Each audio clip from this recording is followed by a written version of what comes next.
নমস্কার বন্ধুরা, food point of দীপিকায় আপনাদের সকলকে স্বাগত। আমার আজকের রেসিপি পালং পুরি। যারা পালং শাক খেতে পছন্দ করে না তারা কিন্তু খুব আনন্দের সঙ্গেই এটা খেয়ে থাকবে। চলুন তাহলে রেসিপিটা শুরু করা যাক। পালং পুরি বানানোর জন্য এখানে আমি এক আঁটি ফ্রেশ পালং শাক নিয়ে নিয়েছি। প্রথমে এর গোড়াগুলোকে কেটে পরিষ্কার করে জল দিয়ে ধুয়ে নিয়েছি। এইবার এটাকে ছুরি দিয়ে একটু ছোট করে কাট করে এটাকে আমি মিক্সির জারের মধ্যে দিয়ে দেব।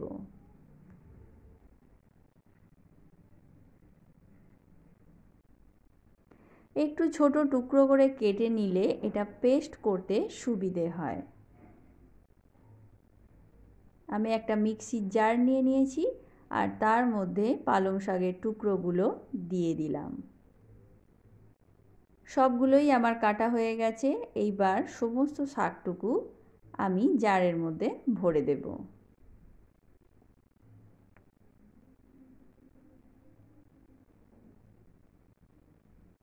পালং শাকটা আমার ভরা হয়ে গেছে। এইবার এর মধ্যে দিয়ে দিচ্ছি 1 ইঞ্চি পরিমাণ আদা আর ঝালের জন্য দিয়ে দিচ্ছি একটা কাঁচা লঙ্কা। ঝালের পরিমাণটা আপনাদের পছন্দ মতো দিয়ে নেবেন। এইবার এটাকে আমি ব্লেন্ড করে নেব। পালং শাকটা আমার পেস্ট করা হয়ে গেছে। এইবার একটা মিক্সিং বোলের মধ্যে এটাকে ঢেলে নিলাম। এইবার এর মধ্যে আমি অল্প অল্প করে ময়দা অ্যাড করে দেব। এক আঁটি পালং শাকের জন্য এখানে আমি মোট 600 গ্রাম ময়দা নিয়েছি। দিয়ে দিচ্ছি স্বাদ অনুযায়ী লবণ আর দিয়ে দেব 1 টেবিল চামচ পরিমাণ চিনি। আর দিয়ে দিচ্ছি 5 টেবিল চামচ পরিমাণ রিফাইন্ড অয়েল। এখন আমি 2 টেবিল চামচ দিচ্ছি, পরে আমি বাকিটা অ্যাড করে নেব। এইবার হাত দিয়ে ভালো করে আমি ময়দাটাকে মিশিয়ে নেব। এখানে চিনিটা অবশ্যই করে দিতে হবে, কারণ পালং শাক একটু কষাটে ভাব থাকে, তাই চিনিটা দিলে এটা কিন্তু ব্যালেন্স হয়ে যাবে। এইবারে বাকি ময়দাটাও আমি আস্তে আস্তে এইভাবে অ্যাড করে নেব।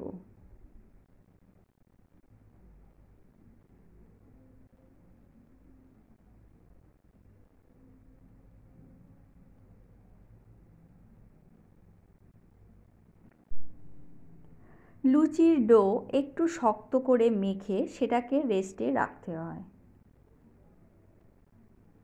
কিন্তু এখানে ময়দার ডোটা আমার নরম হয়েছে, তাই এটাকে আর রেস্টে রাখবো না।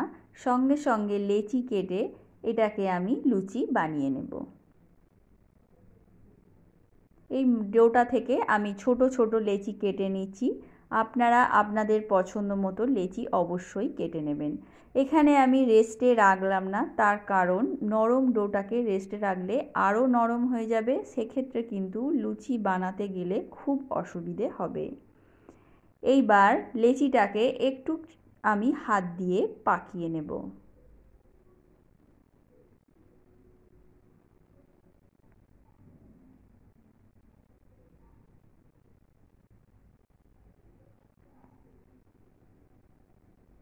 দেখুন সব কটা লেচি আমার পাকানো হয়ে গেছে। এইবার একটা বেলন চাকি নিয়ে লুচিগুলোকে আমি বেলে নেব। সামান্য তেল আমি এর মধ্যে নিয়ে নিয়েছি। এইবার বেলন চাকিটায় একটু তেল ভালো করে লাগিয়ে নেব, আর অল্প অল্প তেল আমি সমস্ত লেচির গায়ে লাগিয়ে দেব। বেশি তেল দিয়ে লুচি কখনোই বেলতে যাবেন না, এতে করে কি হয়, লুচিটা গোল হবেই না, বাঁকা টেরা হয়ে যাবে, লুচি ঠিকঠাক বেলতেই পারবেন না। অল্প তেল দিয়ে লুচিটাকে বেলে নিতে হবে, তাহলে কিন্তু প্রপার গোল লুচি হবে।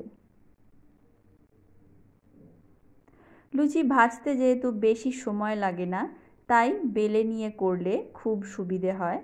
আর কেউ যদি বেলে হেল্প করে দেয় তাহলে তো আরোই সুবিধে হয়।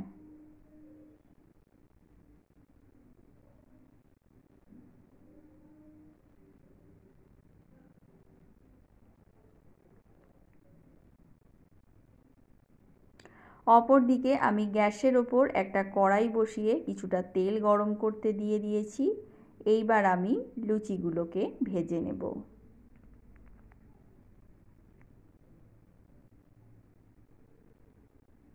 তেলটা আমার গরম হয়ে গেছে, এইবার একে একে লুচি আমি ছেড়ে দিচ্ছি।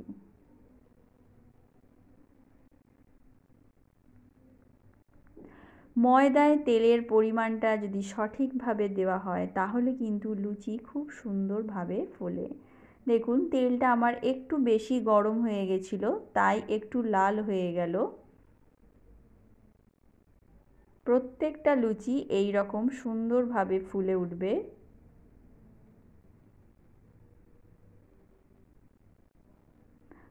লুচিটা দেখতে যতটা সুন্দর হয়, খেতে কিন্তু তার থেকেও অনেক বেশি সুন্দর হয়। আপনারা বাড়িতে অবশ্যই করে একবার ট্রাই করে দেখবেন, তারপর এসে কমেন্ট করে জানাবেন। তো বন্ধুরা, ভিডিওটা ভালো লাগলে লাইক, শেয়ার ও কমেন্ট করতে ভুলবেন না। আর আমার চ্যানেলে নতুন বন্ধু হয়ে থাকলে চ্যানেলটা সাবস্ক্রাইব করার অনুরোধ রইল। পাশে থাকা বেল আইকনটা প্রেস করে দেবেন, যাতে করে আমি চ্যানেলে নতুন কোনো ভিডিও দিলে তার আপডেট আপনি পেতে পারেন। তো আজকের মতো এ পর্যন্তই। আবার দেখা হবে অন্য কোনো রেসিপি নিয়ে। ততক্ষণের জন্য নমস্কার।